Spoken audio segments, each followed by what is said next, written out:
who took the decision to terminate the contract with Life Esidimeni?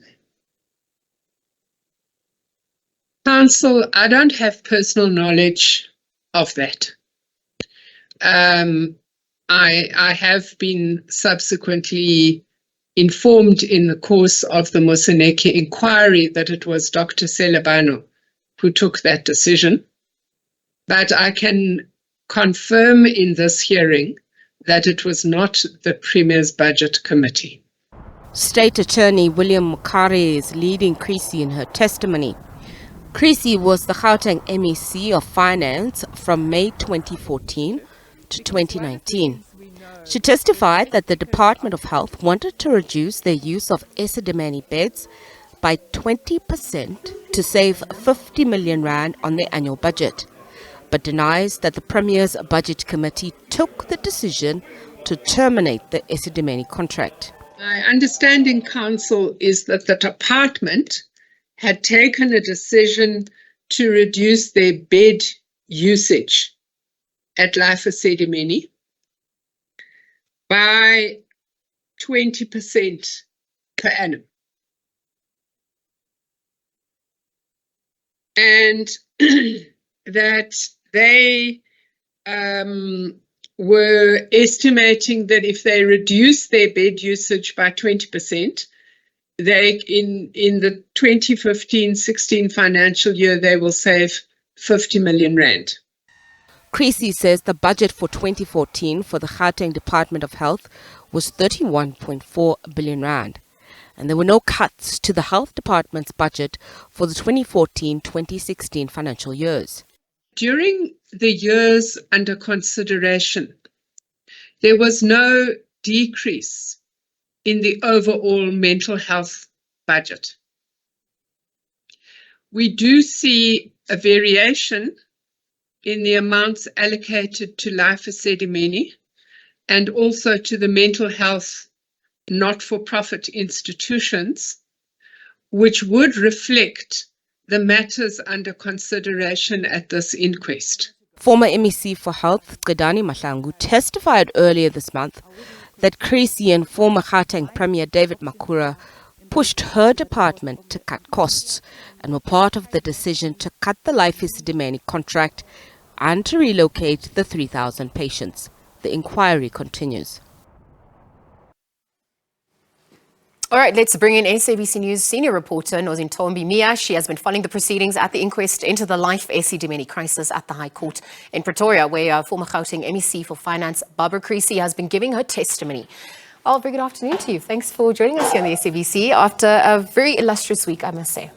Thank you so much for having me. Barbara Creecy now having just concluded taking the stand. Perhaps you could walk us through what unearthed during the proceedings today. Yeah, so Barbara Creecy taking the stand was actually quite an important step because we know earlier this month, former MEC for Health, Gauteng Mahlangu, had fingered both Barbara Creecy as well as then Premier of Gauteng, David Makhura, as having known about the decision to cut off the contract that they had with Life Esidimeni. She said at every single point or at every single reference point, she had gone and verified with them and they had agreed that the Life Esidimeni contract would then be cut and they would save more than 300 million, and those mental health patients, or the 3,000 mental health patients, would then be rehoused or relocated to different NGOs. But Barbara Creecy is coming with a completely different take on this, and she's basically saying that anything that Gauteng Mahlangu had said should be taken with a grain of salt. She says that in 2014, when they got into power, it had just been after national election, and at the time, the state of the Gauteng Health Department had been in such that there was a lot of mismanagement, corruption, and overspending, and the goal was to ensure that they put people in power who'd be capable of reining in the errant parties and making sure that there's accountability and that spending is done correctly and there's no overspending or underspending.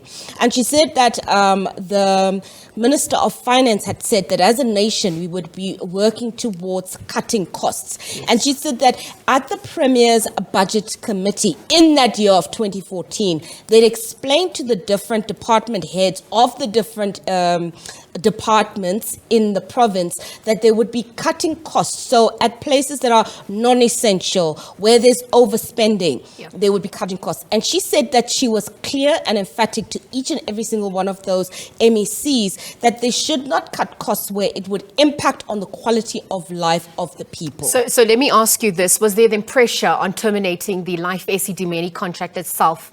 Also, I mean, there are records of meetings and evidence of what transpired. Yeah. What also emerged on that front then? So what Gadani Mahlangu had said was that she was put under pressure by Barbara Creecy and David Makura, and that she said at the multiple meetings that they'd had, there'd been problems with recording. It hadn't recorded anything that was a recording that could be used to verify her version of events was not recorded properly. There was a problem with the recording. They're disputing the recording. And what Barbara Creecy is saying is, regardless of whether or not the recordings were done correctly or incorrectly, the facts of the matter are that what was tabulated, what was recorded in the financial statements, in the adjusted budgets, showed that there had been no conversation or there had been no decision made by the Premier's Budget Committee to say to the Health Department, you will remove the contract that you had with Life Esidimeni. She emphatically says that the decision to cancel the Life Esidimeni contract came from the Department of Health, and it was their prerogative, and it was the prerogative of the senior accounting officer to cut that contract, and that they themselves, as executive council made up of the Premier as well as senior ranking MECs, would never have made the decision to get involved with file and rank contract issues on such a low level. So the questions about, you know, when change happens, it's a process in itself. Yeah. Contingency plans have to be put in place, especially when you're dealing with people who are obviously in need of care. And I wonder if she could answer to whether there were fail-safe plans that had been put in place. How did that come about She as well? actually didn't. She gave a very brief accounting of it, and she said that they initially did ask, and what the MEC and her high-level delegation of senior ranking officials had said that they would send those patients to government facilities, and that they had noted that some of the government facilities and NGOs were not fully equipped.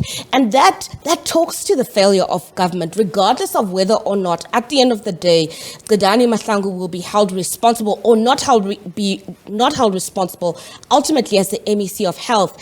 All of the parties there, ranking from the Premier, from the MEC of Finance, from the MEC of Health, each one of them did not ensure that there would be sufficient protocols put in place, that there would be a follow-up to ensure that the lives and safety of these people, because it's not just numbers, you say 3,000, but these are the lives of 3,000 people who are ill, who cannot take care of themselves. They had a responsibility to ensure that their lives were protected and taken care of, and that is an indictment on their leadership at that time. Absolutely. I can't let you go before taking a look at what we can expect, what's in store tomorrow. Also, you spoke about what is being reflected here. What are we learning about the human cost of leadership and of our actions in South Africa at this point?